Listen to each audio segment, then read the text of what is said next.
Hi everyone, welcome to my channel. We are currently 7 months into the lockdown of the COVID-19 pandemic here in the Philippines. And we are all aware of the negative implications this has had on us and the country in general. However, for this video, I'd like to talk about some of the positives that happened during this period.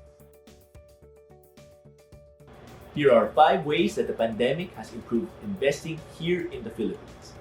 Before we begin, I'm Aaron Chua, a businessman, and I've been in the property industry for 10 years already. All opinions expressed will be based on my personal and professional experience. So without further ado, here's number 1.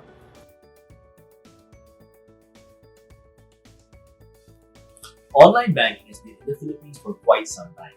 But before the pandemic, businesses and companies had limited facilities for online transactions, and some had none at all. But come the pandemic, businesses and companies needed to adapt fast and set up online systems to keep their businesses running. The COVID-19 pandemic has become the biggest single driver for the digitization of transactions here in the Philippines. Some of the benefits of cashless transactions include the convenience, the paper trail, and the lower risk. As a matter of fact, the BSP, the Bangko Sentral ng Pilipinas, has readied the framework for digital banking. So we can expect that cashless transactions will be a major part of the new normal. Speaking of cashless transactions, this goes hand in hand with the streamlining of online procedures. Now we all know of a business or supplier that has a very traditional business model. If you wanted their product, you had to personally visit, pay in cash, and make the order. However, because of the pandemic and social distancing, they needed to revise their business models. They needed to accommodate cashless transactions, and they needed to work with logistical hubs in order to provide deliveries. Because of this change, it became simpler and more efficient to transact with them, allowing them to reach a wider customer base.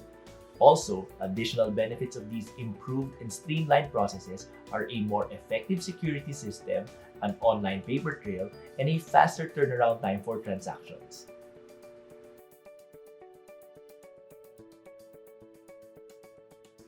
We are living in the digital age wherein the internet has become a tool to help us improve our lives. Social media, for one, has become a great medium for cascading news, both positive and negative. This is highlighted by the fact that going viral can both be a blessing and a curse. We are in an age wherein we can demand for better products, better quality, better service at a speed never seen before because of social media. This in general has led to companies, institutions, and individuals to be held more responsible for their products, services, and actions.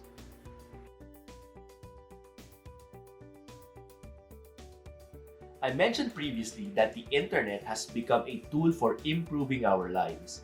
This is because information has never been more accessible than at any point in our history. With the democratization of information, there has never been a better time to self-shop. It's a personal habit of mine that whenever I buy products, both online or offline, I tend to do a quick Google search for reviews, I check where I can get the best deals.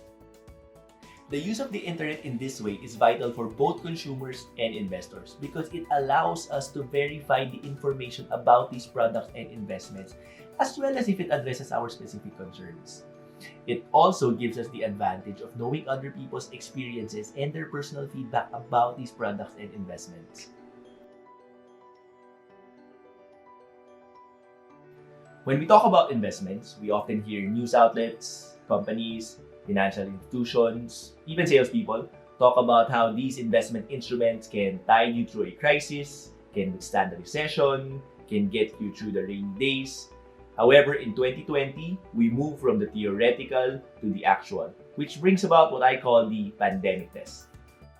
Simply put, the pandemic test is verifying which investment instruments continued performing even during a crisis.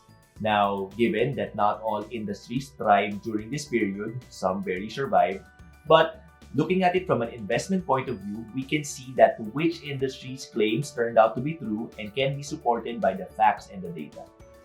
In my experience, the residential real estate market performed well during this period.